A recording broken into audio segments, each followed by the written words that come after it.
വേറെ ഓർമ്മ ഉണ്ടോ? കാലയിൽ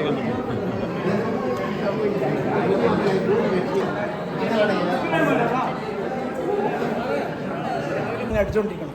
ഹാർട്ട് അറ്റാക്ക് വരുമ്പോൾ അത് 72 എന്നുള്ളത് നേരെ 400-ലോട്ട്. അപ്പോൾ 1 മിനിറ്റ് കൊണ്ട് അല്ലെങ്കിൽ 2 മിനിറ്റ് കൊണ്ട് ആൾ മരിക്കും. കാരണം ഹാർട്ടിങ്ങനെ പമ്പ് ചെയ്യണം 72 പ്രാവശ്യം. 400 പമ്പ് ഇങ്ങനെ പമ്പ് ചെയ്യാൻ സമയമില്ല. അപ്പോൾ ഇങ്ങനെ ഫിബ്രിലേഷൻ പറയും. 2 മിനിറ്റ് കൊണ്ട് ആൾ മരിച്ചു. ആദ്യത്തെ 1 മണിക്കൂർ നമ്മൾ പറയും 90 മിനിറ്റ്സ് പറയും. അതായത് ഗോൾഡൻ അവർ. ആദ്യത്തെ 1 മണിക്കൂർ അല്ലെങ്കിൽ 90 മിനിറ്റ്സ്. ഈ 90 മിനിറ്റ്സിൽ ഏറ്റവും നല്ല ചികിത്സ ചെയ്താൽ ആൾ രക്ഷപ്പെടും. രക്ഷപ്പെടുന്ന പറഞ്ഞാൽ വെറും മരണത്തിന് രക്ഷപ്പെടുന്ന മാത്രമാണ്. നമ്മളെല്ലാവരും നമുക്ക് മരണത്തിന് രക്ഷപ്പെടുകയാണ്. നമ്മൾ മരണത്തിന് മാത്രം രക്ഷപ്പെടുന്നത്. ഇതിൻ്റെ വേറൊരു പരിമിത ഫലം പറഞ്ഞാൽ ഹാർട്ട് ഫെയിലിയർ എന്ന് പറയും. അത് ഞങ്ങളിത്ര ക്ലോസ് ആയിട്ടുള്ളതുകൊണ്ടാണ് അപ്പോൾ എപ്പോഴും ഫോൺ വിളിക്കുന്നത്. രാത്രി 12 മണിക്കെല്ലാം വിളിക്കുന്നത്. എന്നിട്ട് പറയും എൻ്റെ അവിടെ മൊഗ്രാലിൽ ഒരാൾക്ക് പമ്പിങ് തുടങ്ങി.